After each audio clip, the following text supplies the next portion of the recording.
What's going on, everyone? My name is Nicholas Merton here at Data Dash, and today is February 6th of 2020. Well, folks, I hope you all are having a fantastic day wherever you are, and in today's video, we've got a wide range of topics to focus on, but we'll mainly be talking about the continued growth and momentum across the board in the cryptocurrency space. Now, we've obviously seen not only Bitcoin continuing to rise here, pressing towards the big even of 10,000, but we've also got large plays like Ethereum up 8.5% in the last 24 hours. So we've got a lot of things to discuss in the sense of performance, where I'm currently bullish and what I'm currently holding. And along with that as well, we're also going to be talking a lot about data science points here to get an understanding as to what might be applying pressure here in the market. All right, so let's go ahead and dive right into it.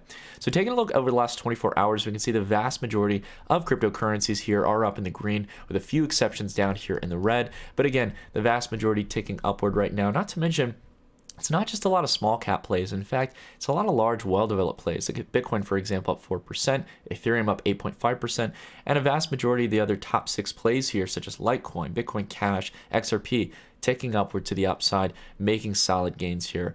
Again, really nice price action to see, and it's nice to see that a good amount of plays here are continuing to outpace Bitcoin, because it's showcasing that not only Bitcoin is demonstrating really solid strength and bullishness, but along with that we're seeing more risk-taking and excitement around the altcoin space, which is a general good sign for the whole broad cryptocurrency space as a whole. Now again, we've been talking about this continued decline here of Bitcoin dominance as far back as September, guys. And I gotta say, this has probably been one of our best calls in a very long time in the crypto space. We started to see our momentum indicators here on the weekly starting to flip, and it became very clear here that it was looking like we were going to get a trend reversal. And it's taken some time to really materialize the majority of those downward movements, but we've just had the longest expansion of the downside for Bitcoin dominance since as far back here in 2014. It's pretty significant to take into mind. We haven't had this many weeks where Bitcoin dominance has declined. Now, in the sense of actual severity of that decline, we haven't seen too much just yet, right? We've had a high back here in September of 73, and we've come down here to a low here of around 65. And I think that we've still got a ways to go. I think we're going to come down to around 60 here at a bare minimum for this first cycle. Now, the question here is not so much, if altcoins are going to decline. I think you guys know where my opinion stands on it. You guys might disagree, and that's completely fine. But if we're on this picture of altcoins declining, altcoins dominance continuing to grow and Bitcoin dominance declining, the question here is, and I think it's just as important, where's that dominance going to go? It's not going to go into probably every single cryptocurrency. And in fact, we're going to have some outliers that do very, very well and take the majority of that market dominance. So what are some plays here that we're looking at? Well, first off, I just want to make it very clear. If we're talking about the large caps here, I think very clearly Ethereum is going to be stealing the show here. Ethereum has shown consistent strength here over the last couple of months, as it said its bottom to Bitcoin back here in September 2019 after a 90% decline from its peak back in July of 2017 compared to Bitcoin, nearly more than 2-year bear market here for Ethereum. And we started to see now that there's been some really solid resilience here. Now this chart here is very simple. It demonstrates the 90% correction from its peak to its trough here for its comparison to Bitcoin. But along with that, it shows a very significant line of support and resistance historically for Ethereum. We can see here, this is the oldest chart here that we have really for Ethereum's price action compared to Bitcoin on Poloniex. We can see this is where Ethereum reached at its cap here when it opened. We can see that it served as resistance, but once it broke up above it, it started to act as support. And then after we broke through it and came back up, this was the point where we had one of the strongest rallies for Ethereum. And it's also come down, and it's now yet again setting a double bottom here, acting as support. And now it looks like we're very much likely to come up here to 2,200,000 Satoshis and break it above here. Now, some fundamental things to keep in mind here for Ethereum. Ethereum's got a lot more going for it now. Not only do we obviously have ourselves at a lower price range here in the logarithmic chart, but along with that, the key thing to take into mind is that in the last 2 cycles, the only thing that kept up Ethereum was that it was a conduit for ICO speculation. Let's be fair, guys. It was utilized as a way to funnel money into a variety of other speculative token projects out there. And some of them succeeded, a vast majority didn't. And in this case, we're now at a time period where something much more fundamental is carrying Ethereum, and that is the DeFi space. The DeFi space is an entire expansion of decentralized exchanges, lending pools, all these awesome decentralized financial services that are starting to take away trust from the things that involve our money, that are starting to make it where we can get better deals for our money, better interest rates on our savings, and also be able to trade without the trust of a centralized actor straight from our wallet. And it's a really fascinating time where Ethereum is really starting to gobble up a lot of this value. But it's not just Ethereum. These DeFi projects in many cases have their own tokens or have some form of of staking coins in this case that allow you to have some form of say or utility on these platforms. So the question here is, are there some DeFi platforms that we're excited about here, or some platforms that are going to really build some value as Ethereum continues to grow in both DeFi adoption and also enterprise adoption for utilization of smart contracts? Well, in today's video, I'm going to talk about 3 of those plays. If you guys are eager and excited about the DeFi space, 3 plays that I personally like. Again, it's not financial advice in any degree, guys. You have to go out there and do your own research. Thank God there's a lot of awesome material out there where you guys can go ahead and actually research into these projects for yourselves. But I want to go ahead and talk about a small cap play, a large cap play, and a mid cap play that have got me really excited about the continued growth of adoption and enterprise adoption for cryptocurrencies and also the DeFi space. So let's go ahead and talk about them. So for the small cap play here, I want to talk about Unibright. Now, for many of you out there who have stuck with the channel for a long time, you know that I've been a big fan, and I've also worked with Unibright over the past few years as an advisor. Now, Unibright, basically, to put it simple, is basically providing a variety of suite of tools to help enterprise adopt blockchain and utilize smart contracts. The first thing they built was the Unibright framework that lets you build templated smart contracts without having to know a line of code across a variety of blockchains, without having to learn the specific languages of those blockchains in order to develop on it, and also providing a unique explorer in this case that allows you to actually get insights from your smart contracts comparative to a standard blockchain explorer, which isn't very valuable for enterprise. Outside of that as well, they're launching free equity, which is again going to help basically streamline the process of issuing security tokens. They also have as well a variety of other tools and pieces of technology that are going to help in the sense of compliance. They're going to help in the sense of obviously smart contract deployment and so many other areas that enterprise has struggled to get through in order to actually utilize blockchain in a meaningful sense. So I really recommend you guys do some research into Unibright, the suite of tools that they're building, and the Unibright framework more importantly, and just how valuable that can be. Knowing the cost of onboarding into the cryptocurrency space, Unibright already adds a lot of value proposition, and that's why I originally joined the project in this case. I think it's a very unique value proposition. Now, outside of that as well, we've also got Chainlink, which is the large cap play here, which just recently hit $1 billion valuation. This has been one of the better performers in my portfolio personally, and I think it's still got a ways to go. The reason being is that Chainlink is solving a very big issue, and that is what's known as the Oracle issue. So basically, there's a big issue for smart contracts to be really valuable at the end of the day because they can't pull information from the outside world. Ethereum's network is siloed. It only communicates with other Ethereum nodes, and it relies on an outside source to tell it what's actually happening in the world, right? So this is where Chainlink comes in, being able to provide Oracle feeds to these smart contracts to let them know what's happened in the real world. And basically, an Oracle in this case is basically a middleware layer. In this case, Chainlink is serving as middleware to communicate with the outside world and communicate with smart contracts. So you can pull in from traditional API feeds for a variety of different sources and actually get an understanding of what's going on in the outside world for these smart contracts. Very, very interesting selling point to actually make smart contracts useful at the end of the day. And 90 to 95% of applications aren't going to be useful unless they have something like Chainlink. So I can tell you, even though $1 billion sounds like a lot of valuation, I think we've still got a ways to go for this, guys. I think that the value proposition is much higher in my personal opinion. So I've still been holding strong on my Chainlink positions. And then outside of that as well, Kyber Network. Now, we've talked about Kyber Network as far back as the fall of 2017. When I originally did my first review on the project.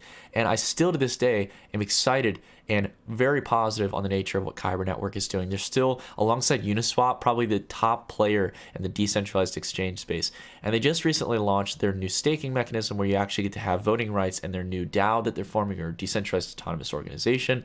To put it simple, it's basically a decentralized government over the Kyber Network to manage fees, manage certain policies and updates to the network. And by owning Kyber in this case, or KNC, the actual token, you'll have voting rights and authority over that DAO. So it's a very important selling point here. Not to mention, I love the liquidity and the price discovery between large exchanges like Binance.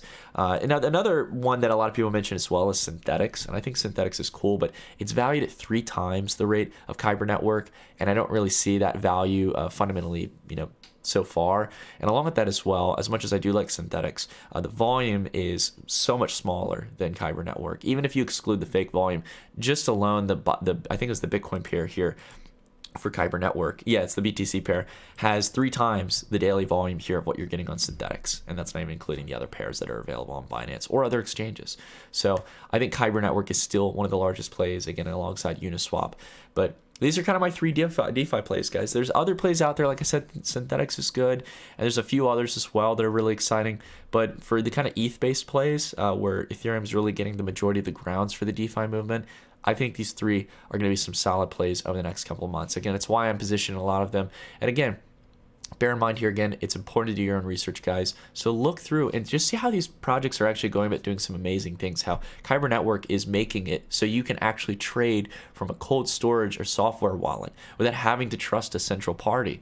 It's absolutely fascinating how Chainlink is helping to pull in data feeds from the outside world to make smart contracts useful for enterprise or for DeFi as well, and how Unibright is helping enterprise streamline the entire process in a variety of aspects of blockchain use cases.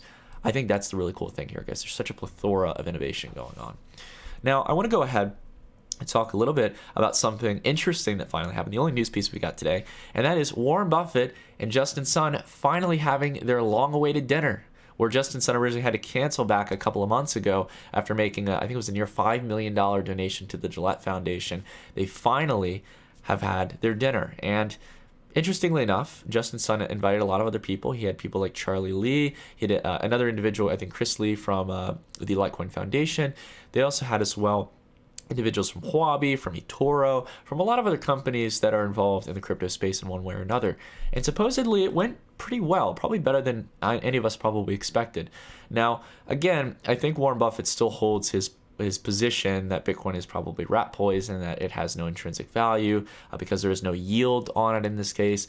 Warren Buffett's not very interested in it. But in the case of what he did say on a positive note towards blockchain technologies, he does believe that blockchain is going to be beneficial for payments and basically transfers of digital value of some sort. So that's good to see that we at least got some positive comment, and hopefully, we never know what's talked about behind these closed doors at these kind of dinners. You gotta wonder, and I'll probably have to ask Charlie Lee about that next time I see him. But the thing that I like to hear more than anything and like to hope for is that there is at least some positive discussion. And it seems like with the comment that Warren made in that case from the article, at least in this case, that he has some positive notes for it. But again, I think over time, you need people like Charlie and a lot of other people who have been working on these projects like Bitcoin and Litecoin that have been focusing on sound money to really kind of get that message across to them, how it can be a new hedge, similar to digital gold in a sense. But again, it's a very interesting scenario to just think that we've got some heads in the crypto space. Again, I'm not the biggest fan of Justin Sun personally, but it's cool to see that these people, some of the people that I've known as well, getting to talk to someone like Warren Buffett. So interesting to see. I think more than anything, Warren Buffett's probably not going to be a supporter of cryptocurrencies for two reasons. First off, cryptocurrencies are going to likely be an area where a lot of liquidity flows out of equity markets into cryptocurrency markets. So it's going to be an outflow of equities over the next couple of years. And that's not good for Warren Buffett, who's excessively exposed to equities. And second off, it's important to note as well that Warren Buffett has a lot of share positions in a variety of commercial banks. So anything that's challenging banks outside of enterprise use case of blockchain in the finance sector is probably something he doesn't like. So just keeping that in mind. So one thing I want to talk about here in the sense of data science, we got two things we'll take a look at today. What could have contributed to this kind of shock in the price going from the upper 6,000 range to the upper 9,000 range as we press towards 10,000? Well, has a lot to do with HODL waves. The time period, or I would say actually the amount of Bitcoin in this case that have been held over a certain amount of time. And this is the 1-year HODL wave data science model here, which showcases the amount of supply of Bitcoin on the market that has been held for over 1 year, that has not moved. And basically what they're doing is they're taking the unspent transaction output, so just simply put, a standard transaction that has not moved, in this case seeing how long has not been spent and how many transactions have not been spent for a year. And we can see here that as far back here as April of 2018, we have actually been seeing a general increase here.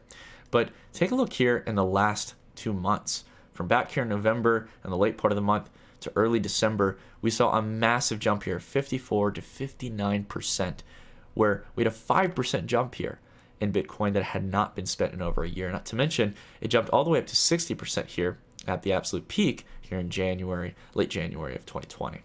And we've seen a little bit of decline now, but that supply shock has obviously reflected in some changes in price here. We can see after this happened here, it started to become very clear here on the HODL waves, which people are watching, that there's not as much available supply being traded or moved.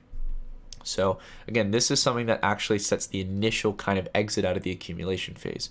I'll go ahead and stress this from history. So for example, we can take a look back here, and we can see back here after we'd had the exit out of the accumulation phase, or at least the bottom here in the market from going from $22 on Bitcoin down to $2, we rallied up here to $7. And then as we set a new low up here, right, we also had an increase in the HODL wave.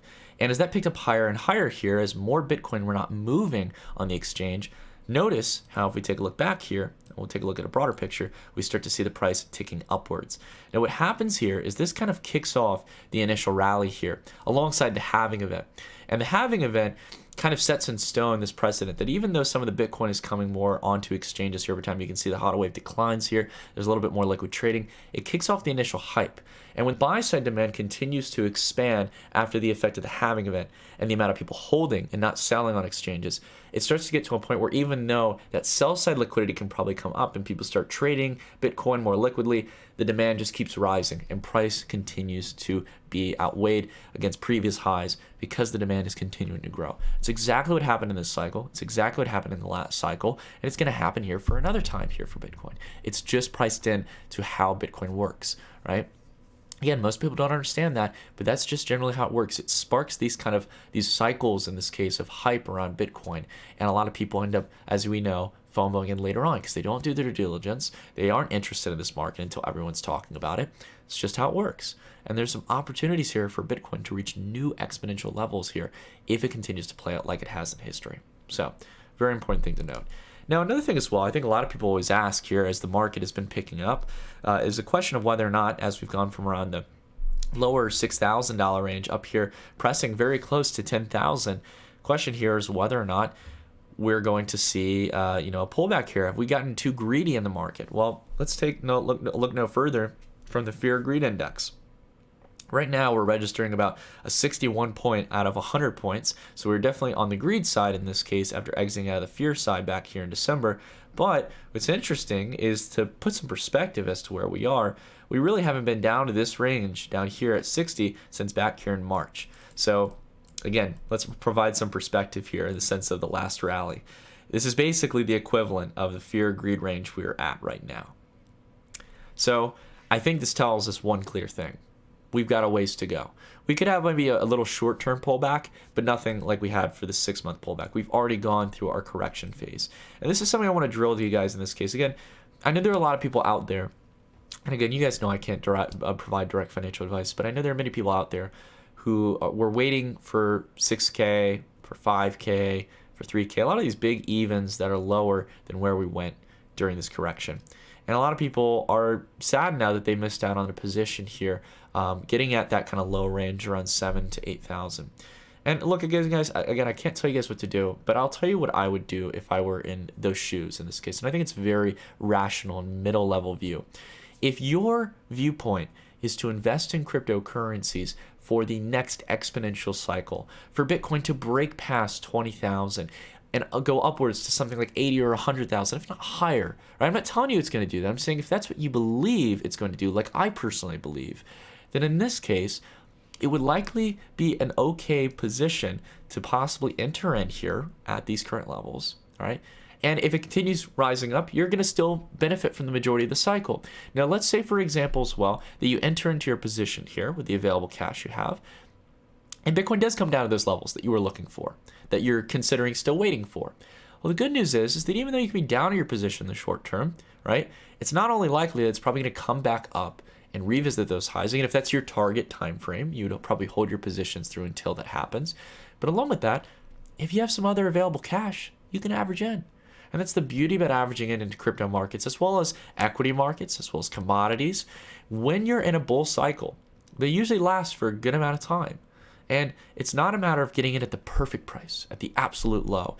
For example, imagine being over here and thinking, oh, I'm going to wait till it comes back down to 3,000, right? And then you miss out on the whole grand cycle, right? These few opportunities we get in our lives, right?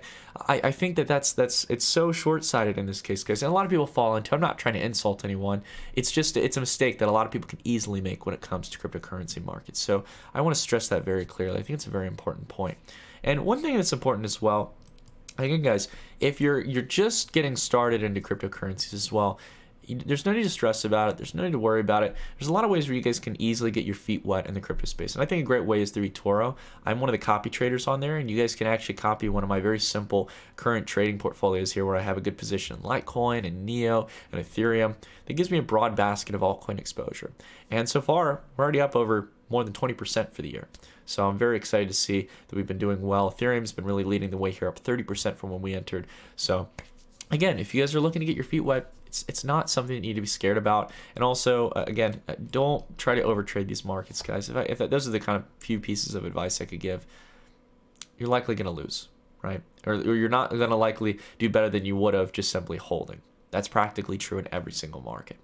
So anyways, I've rambled on enough today, guys. If you liked the video, drop a like. It's always appreciative. And also, if you have a comment on something to say, feel free to leave a comment down below, guys. If you got some projects you're interested in, what are you interested about in the DeFi space? What do you think about the Warren Buffett lunch? What do you think about the data science models we took a look at? And then also as well, if we push up towards 10,000 today or in the next few days, you can bet that I'm likely going to try to do a live stream. So we'll see what happens when we break past 10K as we did last time when things kicked off exponentially. We saw what happened last time. I'll definitely try to do a live stream during that time period. I know we haven't done one in a while. I've just been really busy, guys, and I do appreciate your patience. Speaking of being busy as well, if you guys are interested, again, if you haven't signed up, check out the link down below for bankingforthe21stcentury.com. That's a link to sign up for the newsletter, or not so much a newsletter, but the alerts for when I launch my startup. And would love to see your guys' take on it as well when that does launch sometime in the near future. All right. Anyways, as I mentioned, I rambled on enough. Hope you're having a great day wherever you are, and I'll see you all in the next video. Stay tuned.